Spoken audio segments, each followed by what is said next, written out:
सध्या स्थितीमध्ये स्क्रुटिनी होईपर्यंत थांबवण्यात आलेला आहे।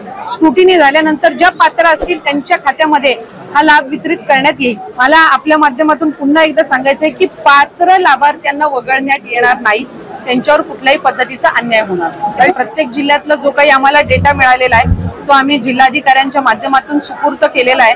तिथं स्क्रुटिनी होईल, त्याच्यामध्ये सुद्धा काही असे आहेत जे पात्र ठरतील, काही असे आहेत जे प्रथम चौकशीमध्येच अपात्र झालेले असतील।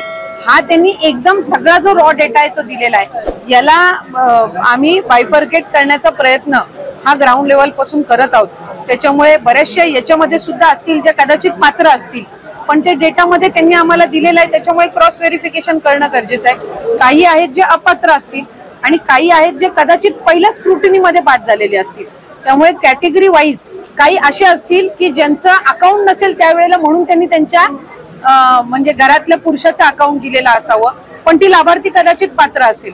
त्याच्यामुळे अशा पद्धतीच्या ज्या कॅटेगरीज आहे यानुसार स्क्रुटिनी होईल आणि मग त्याच्या बाबतीतला जो योग्य तो निर्णय आहे तो होईल। लाडकी बहीण योजना गेल्या वर्षी सुरू झाली, खरं तर आज त्याच्या अंमलबजावणीला 1 वर्ष पूर्ण होत आहे। म्हणजे आम्ही गेल्या वर्षी 15 ऑगस्टच्या वेळेला आम्ही डीबीटीची प्रोसेस सुरू केली होती आणि 17 ऑगस्टला रक्षाबंधनच्या पूर्वसंध्येला पहिला लाभ हा वितरित झाला होता। त्याच्यामुळे साधारणपणे या योजनेमध्ये संपूर्ण रजिस्ट्रेशन 2,63,00,000 झालं होतं। त्यावेळेला प्राथमिक स्क्रुटिनीमध्ये साधारणपणे 10 ते 15 लाख ज्यांनी अर्ज केला होता ते त्याच्यामध्ये अपात्र ठरले आणि मग आम्ही प्रत्येक विभागाकडनं माहिती मागवत होतो, त्यांच्या ज्या योजना आहेत त्यांच्याकडचा जो डेटा आहे त्या संबंधित। जानेवारी महिन्यामध्ये आम्हाला नमो शेतकरी योजनेचा डेटा मिळाला, ज्याच्यामध्ये नमो शेतकरीचा लाभ घेणाऱ्या ज्या महिला होत्या त्यांना त्याच्यामध्ये 1000 रुपये नमो शेतकरी मधनं मिळत होते, म्हणून 500 रुपये आपल्याला लाडकी बहीण मधनं देणं होतं। तर त्या पद्धतीचं आपण इम्प्लिमेंटेशन केलं। त्याच्यानंतर मधल्या कालावधीमध्ये आम्हाला माहिती व तंत्रज्ञान विभागाने जी माहिती दिली त्याच्यामध्ये त्या विभागाकडे सगळ्या विभागांचा जो डेटा होता 26 लाखाचा तो त्यांनी आम्हाला दिला। आम्ही त्याच्यावर स्क्रुटिनी करत आहोत, ज्याचा उल्लेख आपण आता केला। ते अंगणवाडी सेविका मदतनीस आणि तिथले जे आमचे स्थानिक अधिकारी आहेत विभागाचे ते ग्राउंड लेवलची स्क्रुटिनी करतील। माझे आपल्या माध्यमातून सगळ्यांना आव्हान आहे की ही जी योजना आहे ती आपण ज्या गरजू महिला आहेत त्यांच्यासाठी आपण त्या ठिकाणी दिलेली आहे।